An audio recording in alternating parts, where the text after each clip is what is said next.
بسم اللہ الرحمن الرحیم. Vlog number 18 page 19. دفاع حضرت معاویہ رضی اللہ. حضرت امیر معاویہ رضی اللہ فکری و نظریاتی رفتوں تک پہنچانے والی قائد اہل سنت کی 3 اہم تصانیف کا مجموعہ انوار مولانا قاضی مظہر حسین صاحب رحمۃ اللہ علیہ. سنی مذہب حق ہے، دفاع حضرت امیر معاویہ رضی اللہ، ہم ماتم کیوں نہیں کرتے. بسم اللہ الرحمن الرحیم. الحمد للہ رب العالمین والصلاة والسلام علی رسولہ سیدنا محمد خاتم النبیین وعلی خلفاء الراشدین وعلی آلہ واصحابہ اجمعین. صفحہ نمبر 19 اور ویلاگ نمبر 18.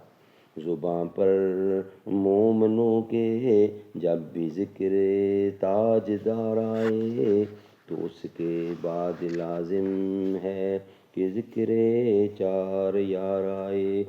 ابو بکر و عمر عثمان و حیدر جب بھی باغباں ہوں تو پھر کیوں کرنا باغ مصطفیٰ میں ایک بہار آئے. رب صلی وسلم دائماً ابدا علی حبیبک خیر خلق کل یمین. Vlog number 18. اس خط میں بندہ نے فضائل معاویہ کے تحت بھی استخلاف یزید کی عبارتیں پیش کی تھیں اور ایسی عبارتیں بھی پیش کی تھیں جن میں معاویہ رضی اللہ مذکور ہیں، اور آخر میں لکھا تھا کہ مولوی مہر حسین شاہ صاحب آپ شیعوں کی خرافات کو روتے ہیں اور یہ نہیں سوچتے کہ حضرت معاویہ کے خلاف یہ مواد شیعوں کو کہاں سے ملتا ہے. آپ حضرت معاویہ کی بجائے شاہ صاحب کا دفاع کرتے ہیں. یا تو حضرت معاویہ کے متعلق مجتہد اور رفیع شان صحابی کا اعتقاد نہ رکھنا چاہیے، یا ان کی عظمت کے تحفظ کے لیے اجتہادی خطا سے تجاوز نہ کرنا چاہیے. بندہ نے خارجی فتنہ اس اول میں اسی بات کی کوشش کی ہے کہ اگر کہیں کچھ الفاظ مہم نظر آتے ہیں تو وہ مولانا سندیلوی پر الزاماً ہیں. والسلام.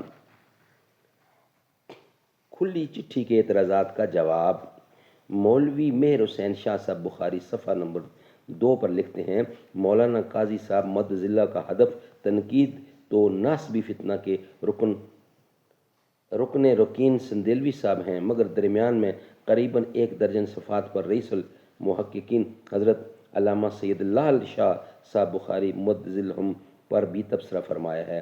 مولانا قاضی صاحب نے رد الرفض میں خوب کام کیا ہے اور بحمدللہ اب بھی اسی آب و تاب سے جاری ہے، لہٰذا بندہ کو ان سے تبھی لگاؤ ہے. خدا کرے ان کا یہ سلسلہ اسی طرح جاری و ساری رہے. آمین ثم آمین بجا خاتم النبیین. آج کا ویلاگ ختم ہوا. انشاءاللہ نیکسٹ ویلاگ ہمارا ہوگا ویلاگ نمبر 19. یہ ویلاگ نمبر تھا 18. نیکسٹ ویلاگ نمبر 19 انشاءاللہ نیکسٹ.